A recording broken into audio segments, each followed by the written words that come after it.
Good morning, Dr. Pantal, teachers, parents, students, and friends of Franklin High School. I'm Cadet Lieutenant Colonel Davis McKee, the Cadet Battalion Commander for the FHS Shared to Sea program. I'd like to start off by thanking you all for coming out this morning and joining us to remember the disaster that took place 20 years ago. This morning we honor those who lost their lives on September 11, 2001, and also remember their families and loved ones. It was a clear Tuesday morning in New York City, clearer and nicer than most mornings, in fact. People were arriving at work. It was just another day. Unbeknownst to them, 19 militants associated with Al-Qaeda had hijacked four planes with a plan to carry out attacks on several targets across the U.S. At 8:45 a.m., a Boeing 747 American Airlines Flight 11 careened into the 80th floor at the North Tower of the World Trade Center.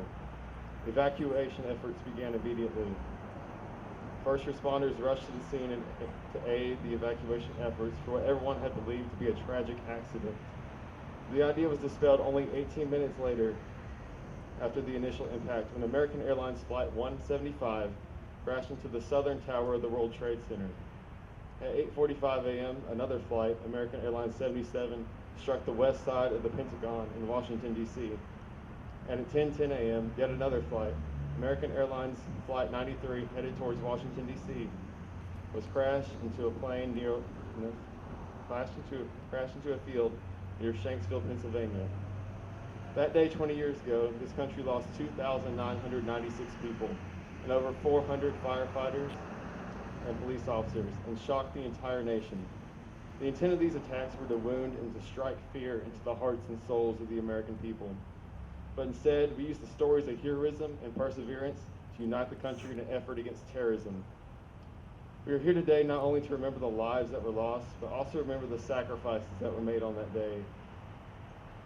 One story that demonstrates what I think it means to be an American hero is one of Fire Patrolman Keith Roma.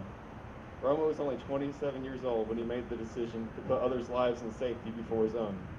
He made 4 trips into the first tower, helping people evacuate and aiding the wounded. He ended up saving over 200 lives that day as the tower crumbled to pieces around him. That day, he made the ultimate sacrifice for his country and the people that call it home.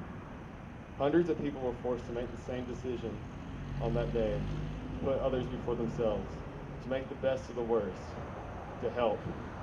But we cannot forget the same call to action answered by those brave men and women was not only answered here on that tragic day, but by military members all across the globe, giving everything they have to ensure catastrophic events such as this never happens again.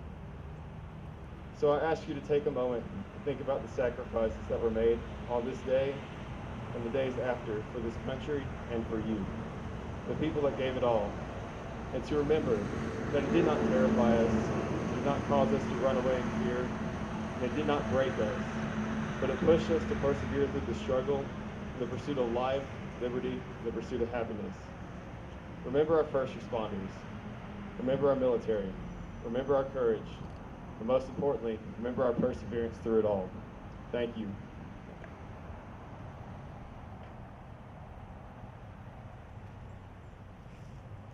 Battalion! Company! Attention! Present! Present! Arm!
Ladies and gentlemen, thank you for attending. This concludes our ceremony. Company.